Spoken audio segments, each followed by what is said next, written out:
Fala, senhoras e senhores, sejam todos muito bem-vindos a mais um vídeo aqui no canal. E, senhores, nos últimos dias atrás, agora não me recordo quais, né? Eu fiz uma série de vídeos aqui no canal, 30 dias com Deus. E, basicamente, foi o processo de eu relatando o que acontecia naquele dia, o que eu estava fazendo, o que eu estava sentindo, as mudanças, o meu interesse de fazer tudo isso. E um desses vídeos, eu não me recordo exatamente qual, eu falei, olha, tá chegando ao fim, e tipo, eu já fiquei tipo, cara, e agora? O que eu vou fazer? E tal, e eu preciso de uma orientação para ver o que eu vou fazer, né? E o relato dessa história, desses vídeos, né, foi uma busca para que Deus se revelasse para mim de alguma forma diante da situação, né, que a gente estava enfrentando, que a gente estava passando e que continuamos no processo e tudo mais. Quando encerrou esses 30 dias, eu percebi que, sei lá, 30 dias, no 31, no 32, no 33, já comecei a de certa forma, dar uma desanimada, assim, voltar com, basicamente, alguns pensamentos e sentimentos que eu tava anteriormente e tudo mais. E aí, num determinado momento, eu sou meio, né, dificuldade, assim, né, meio ruim de linha de tempo, tá, gente? Eu tava sentado aqui, pensativo em tudo, né, falei, caraca, parece que nada, e você não sai do lugar, né? Parece que o mar tá sempre puxando. Essa basicamente era o sentimento. E eu fiquei com aquilo na cabeça, né? Fiquei com aquilo na cabeça e tudo mais. E eu percebi que algumas coisas foram modificando. Tanto no meu comportamento, quanto em casa. E beleza. Mas de uma forma muito sutil. E aí um belo dia eu tava aqui sentado no computador, mais um dos dias de tipo assim, meu Deus, o que eu vou fazer hoje? Né? O que eu vou fazer hoje? E aí apareceu um vídeo falando sobre o silêncio de Deus. Eu não me lembro exatamente o título, mas era de um cara. Eu já tinha ouvido falar dele, mas eu nunca tinha assistido nenhum vídeo dele, que é o Frei Gilson.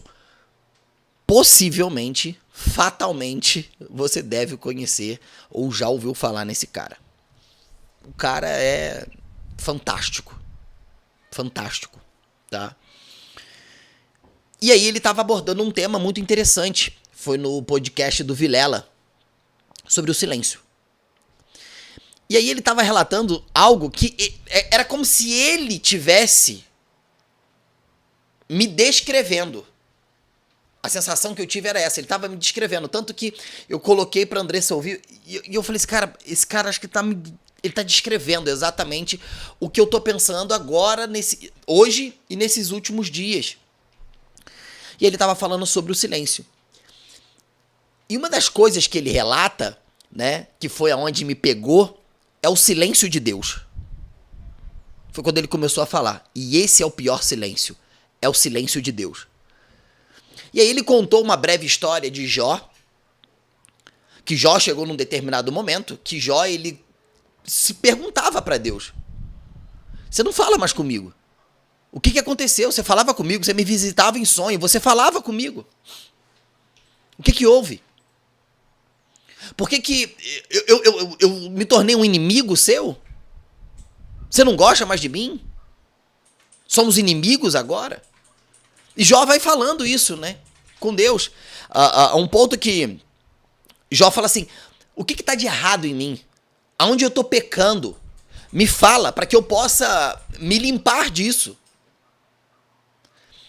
E honestamente a gente sabe que é desesperador isso. Eu acho que uma das coisas que mais desespera o ser humano é você ser ignorado. Por exemplo, eu tenho uma coisa minha que quando eu tô chateado com alguma situação ou com uma pessoa, né? Vou dar um exemplo do meu casamento. Às vezes aconteceu alguma coisa e eu tô chateado com a minha mulher. Uma característica minha, e às vezes ela nem sabe. Às vezes ela nem sabe. Mas uma característica minha é imediatamente fazer silêncio. É imediato. Eu faço silêncio, eu não falo, eu não converso, eu fico mudo. E eu consigo fazer isso com uma facilidade que vocês não têm noção. De simplesmente não falar. Por outro lado, tô relatando aqui do caso a Andressa, mas é qualquer pessoa, certo? Quando você é ignorado, isso se torna meio desesperador. Principalmente quando você não sabe o motivo. Você fica, o que houve? O que houve? Né? Então, parece realmente de fato que, tipo assim, cara, o que aconteceu? Você é meu inimigo agora? Como é que é? Né? Tô dando um exemplo aqui de relacionamento, mas isso se aplica a qualquer outra coisa. E eu fico imaginando isso realmente com Deus. No meu caso, por exemplo, fiquei lá buscando, orando, orava de noite, jejuava, orava de cedo, lia a palavra, meditava, louvava, adorava e fazendo aquilo que, tipo assim, as pessoas, não, cara, se você quer se aproximar de Deus, você precisa fazer isso. E de fato, realmente, é exatamente isso. E aí a gente tá precisando, então vamos buscar, vamos orar, vamos clamar, vamos voltar os nossos olhos para isso, vamos ficar parados para que a gente possa ouvir, para que a gente possa ser guiado. E como talvez vocês saibam ou não, aos final dos 30 dias, nada do que eu queria aconteceu. Mas aconteceu outras coisas que revelaram e mostraram pra mim que realmente a partir do momento que eu me coloco nessa posição de ser guiado por Deus, a partir desse momento as coisas não acontecem mais como eu quero, mas como Ele quer. E Deus, de certa forma, me deu uma resposta diferente daquilo que eu queria, né? Não mudou o quadro, a situação, mas me sustentou e me falou outras coisas. E aí eu relato isso no último vídeo, de número 30. Ao ponto que o vídeo de número 30 foi quando eu disse que 30 dias com Deus me fez entender que eu não acredito mais em Deus. E aí eu explico todo esse processo do não acreditar em Deus. E depois vocês assistem, que eu tenho certeza que vai ser melhor do que eu entrar nisso aqui de novo para não ficar muito repetitivo. E nesse período, eu senti esse silêncio. E quando eu vi o relato do Frei Gilson falando, eu falei, cara, é isso que tá acontecendo comigo. Agora a pergunta é, o que tá acontecendo para isso acontecer? E aí ele começou a trazer alguns exemplos que depois eu fui estudar, e depois eu fui dar mais uma lida. E ele mostra dentro desse processo que muitas das vezes, quando Deus ele queria falar com pessoas, essas pessoas eram conduzidas até um lugar de silêncio, ao monte. E lá eles ficavam em silêncio para que eles pudessem ouvir a Deus. Porque Deus é o silêncio. Só que quando Deus faz silêncio com a gente não consegue nem ouvir, nem sentir, nem ver a mão dele. Não significa que eu não veja que ele não está fazendo, deixando bem claro isso. Mas eu tô falando na prática ali. E isso se torna um pouco desesperador. E aí, rapidamente, eu tive um input, eu falei assim com a Andressa, a gente tá se perdendo. Aí ela olhou pra mim e concordou comigo. Eu falei, opa. E aí a gente começou a conversar, eu e ela. Que a gente tava se perdendo. E você precisa entender, não sei com vocês, mas pra gente, Deus ele é o pilar principal. Se a relação com ele começa a se distanciar, outras áreas começam a não ficarem tão boas. Qual que é a lógica? Deus é o pilar. Se ele não se estabiliza, se ele não, né? Nós não estabilizamos e aprofundamos ele cada vez mais, todos os dias, começa a acontecer o quê? A gente começa a descuidar, se autodescuidar, A gente para de se organizar, de ser organizado, a gente começa a deixar outras coisas tomarem conta, você já deixa as bagunças. Por exemplo, às vezes eu tô varrendo o chão e aí eu vou e deixo o lixo num canto. Você começa a fazer as coisas tipo assim, sabe? Não faz o processo. E você começa a ter descuidos de determinadas coisas. Você começa a descuidar. Descuida do seu tempo, descuida do seu filho, descuida do seu relacionamento. Você já começa a tipo, saco. E aí eu falei isso com ela. E aí a gente começou a conversar sobre isso, né? E aí eu comecei a meditar sobre isso. Eu já tô pra fazer esse vídeo, já tem uns 2-3 dias. Eu comecei a entender sobre a dificuldade de permanecer, de ser constante. E na minha interpretação, o silêncio de Deus é prova. Não que eu tenha que passar pela prova, mas eu creio que quando Deus ele fica em silêncio, de certa forma ele quer ver para onde iremos correr. Para onde você vai correr? Para onde você vai correr quando as suas finanças não estiverem boas? Para onde você vai correr quando o seu casamento não estiver bom? Para onde você vai correr quando a sua relação com Deus não está boa? Para onde você vai correr? Isso é a forma com a qual eu percebo, tá, gente? Eu não tô falando que é isso. Eu não sou nenhum teólogo, não sou, pastor, não sou isso. É a minha percepção, é a minha experiência. E aí eu comecei a entender a dificuldade de você ser constante quando você não enxerga resultados palpáveis. Entende? Vou te dar um exemplo prático. Você tá indo pra academia, certo?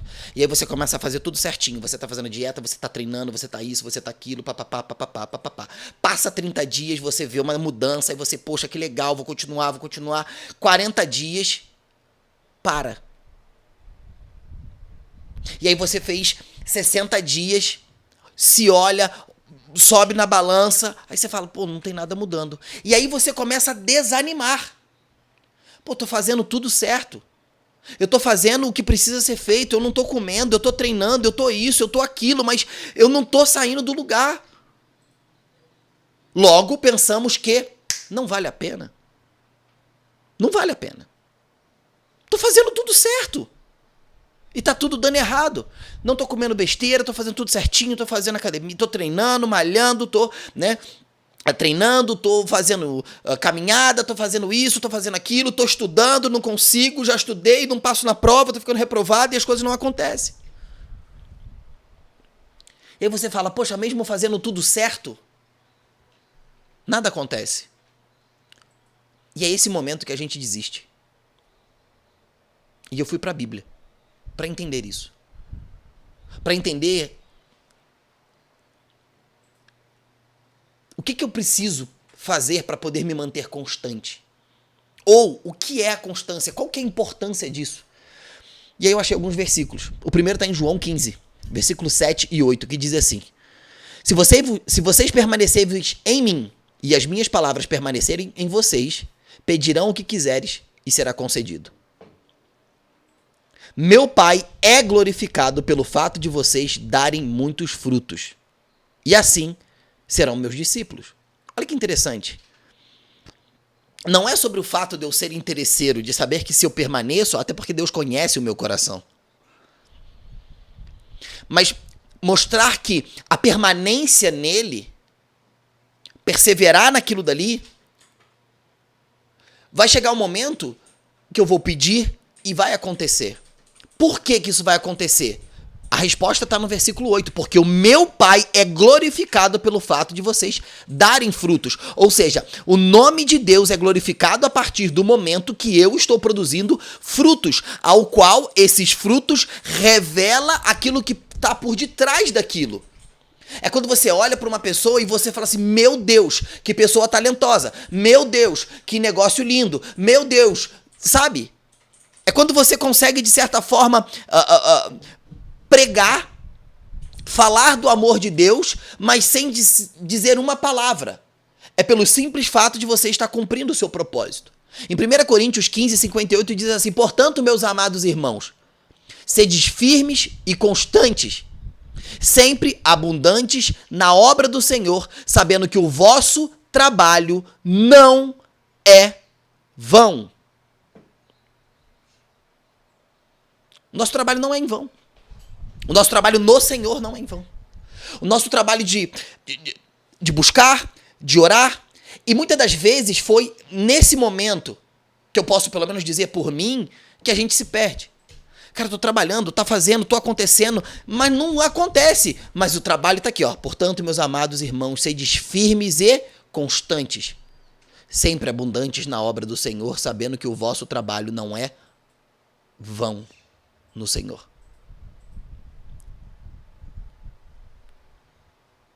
Não existe desperdício com Deus. Efésios 6,13. Por isso, vistam de toda a armadura de Deus para que possam resistir no dia mau e permanecer inabalável depois de terem feito tudo. Eu fiz tudo que eu posso. Eu fiz tudo que está ao meu alcance. Eu vou me revestir da armadura para que eu possa permanecer inabalável. Aquilo que vai guardar a minha mente, aquilo que vai guardar o meu coração. Eu preciso vestir essa armadura. Gálatas 6,9. E não vos canseis de fazer o bem, pois no tempo próprio colheremos, se não desanimarmos. Tiago 1,3. Pois vocês sabem que a prova da sua fé produz perseverança. Romanos 12,12. Alegrem-se na esperança, sejam pacientes na tribulação, perseverem na oração. Tiago 5. Portanto, irmãos, sejam pacientes até a vinda do Senhor. Vejam como um agricultor aguarda que a terra produza a preciosa colheita e como espera com paciência até virem as chuvas do outono e da primavera. Sejam também pacientes e fortaleçam o seu coração, pois a vinda do Senhor está próxima. Aqui eu entendo que a esperança é aquilo que eu sinto. Esperança é sentir. A fé é ver. Porque eu tenho certeza de que o amor nunca falha. Pois em Deus não existe tempo perdido. Vinícius, tá, e aí? Precisamos permanecer constante. Precisamos permanecer constante.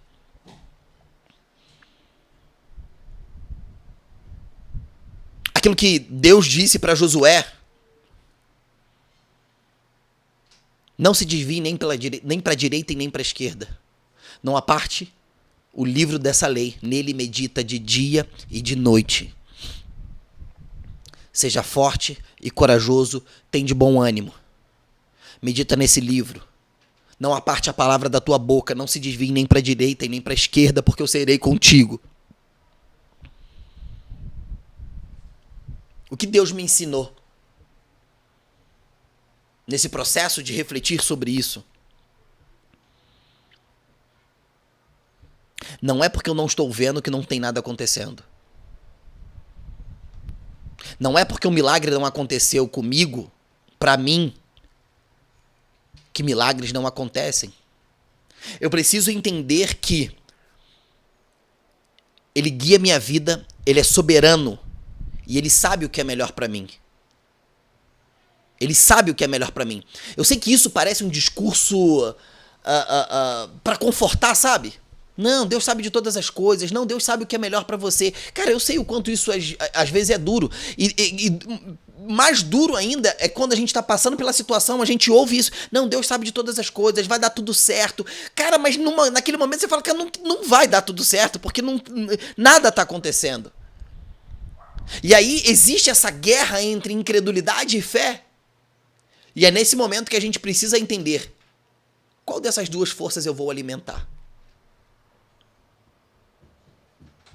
Qual dessas duas forças eu vou alimentar?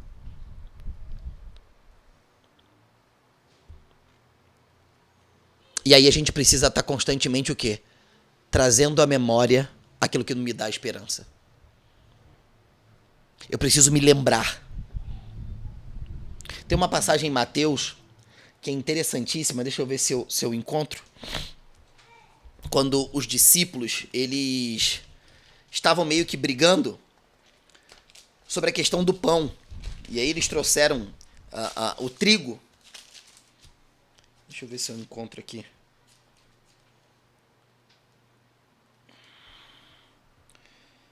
Portanto... Oh, meu Deus, onde que estava? E basicamente Deus fala assim, cara, vocês não se lembram? Vocês não se lembram? Vocês estavam comigo em todos esses momentos e vocês não se lembram? Quando eu multipliquei os pães, quando eu fiz isso, e aí Jesus diz assim, vocês não se lembram?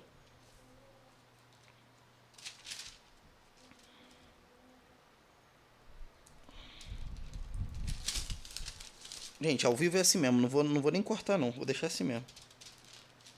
É que agora me fugiu o versículo, mas basicamente significa isso, que os discípulos eles pegam lá do trigo dos fariseus e leva, e aí fica falando que ninguém trouxe pão, e aí Jesus começa, cara, vocês não estavam comigo quando eu multipliquei? Quando tinha um pão eu fiz virar quanto? Quando não sei o que lá. Vocês não se lembram?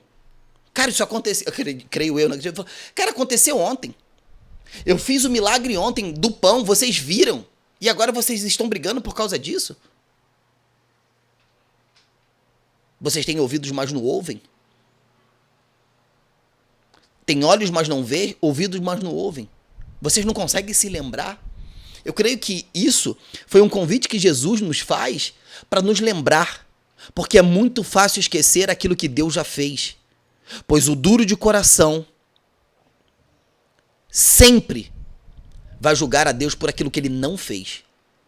E dificilmente você vai glorificar e lembrar das bênçãos que ele já fez.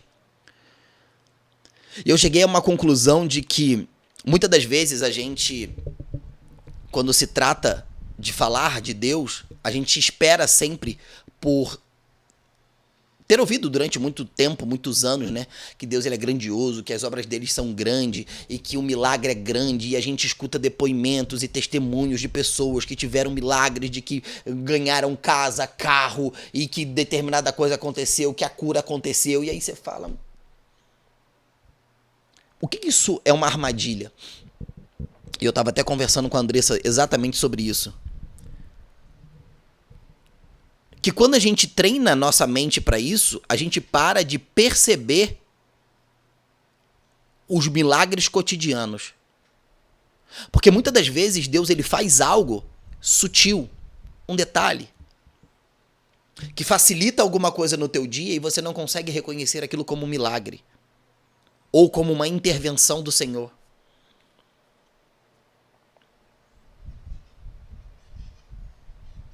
E muitas das vezes nesse processo, fica cada vez mais difícil de você entender. Será que é Deus que está fazendo ou sou eu que estou fazendo? Recentemente, possivelmente vocês viram esse vídeo, eu não queria nem tocar nesse assunto, mas isso veio na minha cabeça agora. Um rapaz, acho que é Daniel alguma coisa, ele fez um vídeo dizendo que Jesus não te faz feliz. Não existe felicidade em Jesus.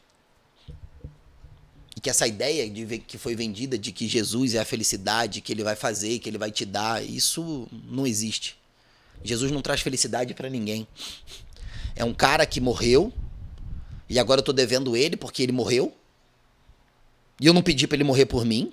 Ele foi lá e morreu. Foi lá pagar um preço, ou seja, eu já nasci. Isso aqui são palavras dele, tá, gente? E eu já nasci devendo por algo que eu não pedi. Quando tá tudo acontecendo de ruim na tua vida, e de repente, ele não tá. E quando as coisas começam a acontecer de boa, você fala, graças a Deus que tal coisa aconteceu. E eu fiquei olhando para aquilo, sabe? Eu falei assim, cara, talvez a dor desse cara, não tô aqui para julgar a fala dele, não é longe disso, né? Até porque eu não sou o juiz. Mas eu acredito que talvez a dor desse cara tenha sido realmente a dificuldade dele conseguir perceber Deus em algumas pequenas coisas da vida. E talvez o discurso que venderam, entre aspas, né? Quem Deus é, quem Jesus é, foi justamente o discurso que fala do Deus. Não que Deus não seja o grandioso, porque ele é tudo. Não é que Deus não pode ou não vai fazer coisas grandes na sua vida, mas ele é o Deus que faz as pequenas coisas. Ele é o Deus que no momento que você está aflito, alguém chega próximo de você e te dá um abraço. É Deus cuidando de você naquele momento. Só que você não percebe e não reconhece isso. É uma palavra que acontece. E honestamente, eu não posso ser hipócrita de dizer pra vocês de que, tipo, foi complicado eu entender isso. Eu falei, pô, mas por quê? E parece que era um sopro no meu ouvido. Ele tá cuidando de tudo. Se eu permanecer nele, as palavras dele permanecerem em mim, não há limites para aquilo que ele possa fazer na minha vida. Obviamente, tudo aquilo que é segundo a vontade dele.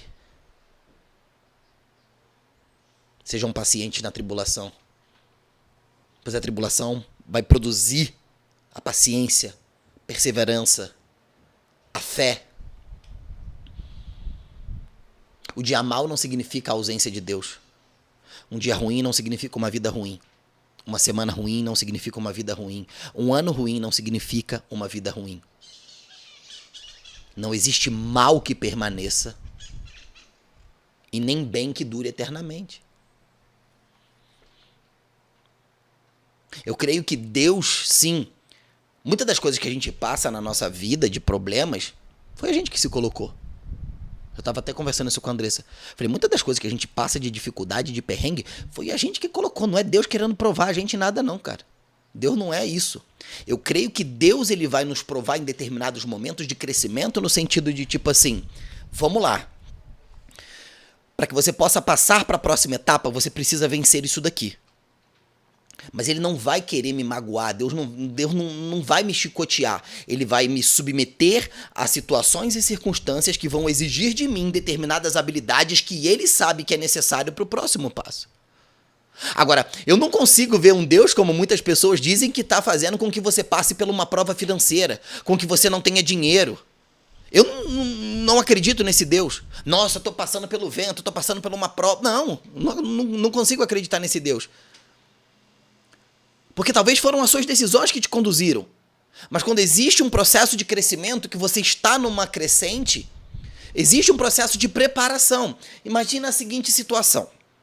Você vai treinar jiu-jitsu, certo? Você começa numa faixa branca. E você precisa sofrer determinadas pressões para que você possa ir para a próxima faixa. No caso de uma criança, você vai sofrer pressão na branca para te preparar, para te capacitar, para te validar para você ir para cinza. E aí você vai sofrer pressão aqui, para que você possa ir para amarela. E aí você vai sofrer mais pressão aqui, porque quem muito é dado, muito é cobrado. À medida que um faixa amarela é cobrado, não é a mesma forma que um faixa branca é cobrado. Então, existe esse processo de preparação. E isso é necessário. Então, eu creio que sim, existem momentos ao qual Deus, ele, de fato, vai nos colocar em determinadas situações, mas sabendo que vamos vencer. Mas é porque a gente precisa se preparar para aquilo dali. Porque talvez aquilo que você está prestes a conseguir, a ter ou alcançar, pode destruir você. Vou te dar um exemplo claro, como água, cristalino como água, tá? Eu trabalhei durante muitos anos em cirurgias, principalmente de trauma, tá? Eu era instrumentador cirúrgico de ortopedia e traumatologia. Existiam determinadas situações às quais, né, você opera um paciente. E aí, sei lá, o paciente quebrou o fêmur, o paciente quebrou a tíbia, né? E aí o paciente, ele precisa passar por um processo de ficar parado. E aí o médico, ele vai fazer as recomendações. Não pode fazer isso, não pode fazer aquilo, não pode ficar em pé, não pode botar o peso na perna, não pode isso, não pode aquilo. Você está passando por um processo, você estava machucado, a gente curou, tratou você, tratou as suas feridas. Agora você precisa passar por um processo de recuperação para que depois você volte a fazer as suas atividades, aquilo que você realmente de fato tem que fazer. E aí, hipoteticamente, imagina que você foi e fez isso. Aí o paciente no outro dia, tô me sentindo bem e vou ficar em pé. Plau, quebra tudo. Se arrasa, se machuca, danifica todo o processo. E aí ele tem que voltar para o centro cirúrgico. Só que aí a cirurgia já vai ser diferente, vai ser mais complexa, vai demorar mais, machucou mais. É muito mais difícil você resolver aquele problema. Então, utilizando isso como uma analogia, Deus ele trata a gente. Vamos lá. Deus tratou a gente numa área financeira. Deus tratou a gente numa área financeira, Deus tratou a gente numa área de relacionamento porque a gente se machucou no passado. E aí Deus nos tratou. Nos colocou no hospital espiritual de tratamento. OK? E aí, ele fala, olha, você precisa ficar aqui. Você precisa se curar, você precisa se tratar dos seus traumas, das suas dores, das suas angústias emocionais. Porque depois disso daqui, eu vou te dar alta. Mas você vai sair melhor, porque você... Aqui é o lugar de você aprender. É o lugar de você aprender, é o lugar de você ouvir, é o lugar de você ter paciência. E eu sou a pessoa talvez mais impaciente que eu conheça. Eu sou muito agitado. Eu de certa forma, eu quero fazer muita coisa, eu sou muito intenso em tudo que eu faço. Se eu tiver que fazer uma coisa, eu quero engolir aquilo dali, eu quero fazer, porque eu me sinto vivo. E Deus me colocou num momento em que eu não faço nada. Tirou coisas, sabe? Eu falo, cara, e agora? O que eu faço? É desesperador. E aí vem dúvidas, pensamentos, sentimentos, que você fala, cara, e agora, e agora, e agora, e agora, e agora, e agora, e agora? E aí as poucas coisas que você vai fazendo, dá errado. E aí eu acho que eu tô aqui, não era pra ter saído ainda. Ele não me deu alta ainda. Faz sentido isso pra vocês? Se eu saio sem alta, o que vai acontecer comigo? A ferida ainda não cicatrizou. Vai acontecer o momento que alguém vai vir, vai botar o dedo e girar. E aí eu vou querer permanecer com aquela dor, e vai vir outra dor, e vai vir outra dor, até eu cair. Pá! E aí precisa vir uma ambulância, me levar para o hospital de novo, para eu poder ser submetido ao tratamento, para poder passar pela recuperação, para que depois eu tenha alta de novo. Eu acho que ficou claro, acho que fez sentido agora. E eu creio nisso. Não existe tempo perdido com Deus. Por mais que eu tenha essa ansiedade, digamos assim, de o tempo tá passando, o tempo tá acabando e eu não tô conseguindo, eu não tô saindo do lugar. Eu acho que cada vez mais a gente tem se tornado mais ansioso por conta do mundo acelerado. Você vê pessoas, você fala, cara, não é possível, cara. Eu tô fazendo tudo. E aí existem dois caminhos. Talvez você não esteja fazendo tudo. Talvez você não tenha feito tudo. Né? Você acha que você fez tudo, mas você não fez tudo. E a segunda coisa. Talvez Deus quer que você silencie. Para que você possa enxergar. Quer que você se acalme. Quer que você respire. Quer que você abra os seus ouvidos. Quer que você se incline para Ele. Porque eu creio que Deus nunca deixou de falar. Os ruídos e os barulhos que não nos permitem mais ouvi-lo. E o silêncio é acalmar as vozes. Eu acho que é uma das coisas mais difíceis, essas vozes que ficam na nossa cabeça.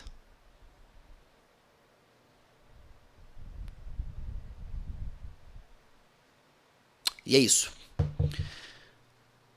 Esse tem sido um dos ensinamentos maravilhosos que eu tive após esses 30 dias. E eu me sinto tão bem gravando, sabe? Num desabafo.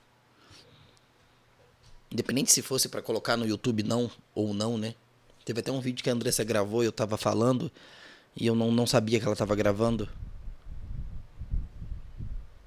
E eu acho que isso... É porque quando eu falo, é como se eu estivesse ouvindo né? Como se Deus estivesse falando comigo e eu estivesse falando. Mas é isso. Obrigado pela tua atenção, por estar até aqui, até agora. Se você chegou até o final, comenta aqui que eu quero saber a tua opinião, o que você achou. Dá o like, se inscreve no canal, compartilha. Se Deus tocar no teu coração para compartilhar com alguém, compartilha com alguém. Obrigado e eu te vejo no próximo vídeo.